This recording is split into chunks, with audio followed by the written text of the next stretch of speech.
ये उच्च गति की खंड 1 का डिक्टेशन नंबर 37 है। प्रतिलिखन संख्या 37। इसे 80 शब्द पर मिनट की स्पीड से लिखेंगे। Ready, start.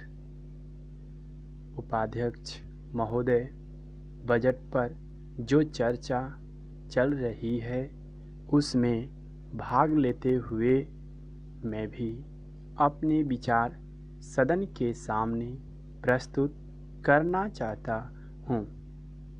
इस पर विचार करते समय दो स्थितियों को हमें दृष्टि में रखना होगा।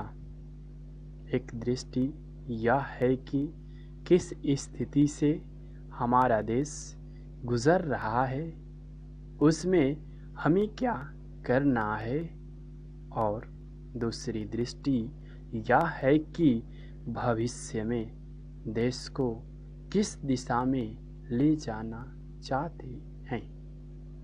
जब तक इन दोनों दृष्टिकोणों को सामने रखते हुए इस बजट को नहीं जांचेंगे, तब तक हम यह निर्णय नहीं कर पाएंगे कि यह जो बजट हमारे सामने रखा गया है वह देश की दृष्टि से उचित बजट है या नहीं।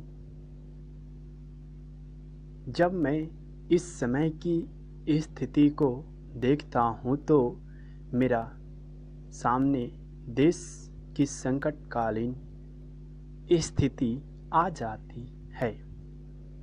किस तरह से चीन और पाकिस्तान की तरफ से हमको खतरा है, किस तरह से वे देश पर हमला करना चाहते हैं, और किस तरह से हमारी आपसी एकता को मिटाकर हमको लड़ाकर देश में देशद्रोह फैलाना चाहते हैं।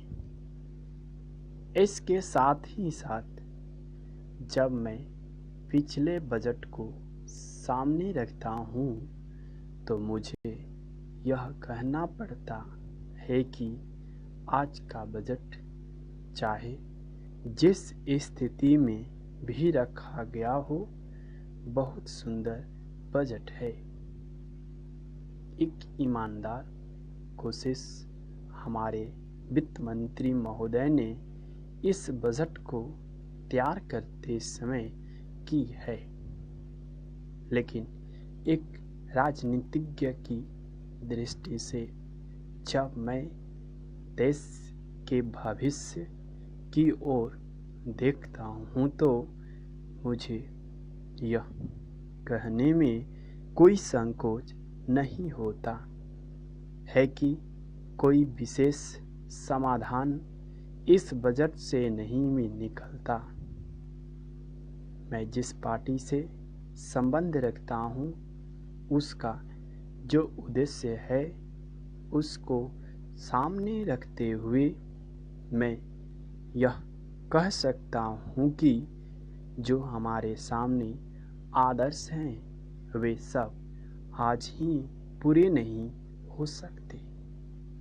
हमारे वित्त मंत्री या हमारी सरकार आज ही सब कुछ नहीं कर सकती या स्वर्ग लाकर हमारे सामने खड़ा नहीं कर सकती, लेकिन फिर भी यह मैं अवश्य देखना चाहता हूँ कि हमारा देश आगे बढ़ रहा है या नहीं।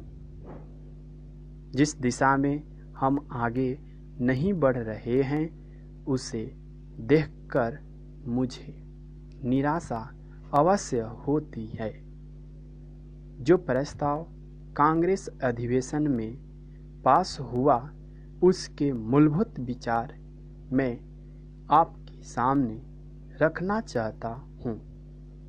वहाँ हमने यह निश्चय किया था कि वर्तमान पंचवर्षीय योजना खत्म होने तक देश की जनता की ज़रूरत की चीज़ें पूरी कर दी जाएंगी। ये प्रतिलेखन संख्या 37 था।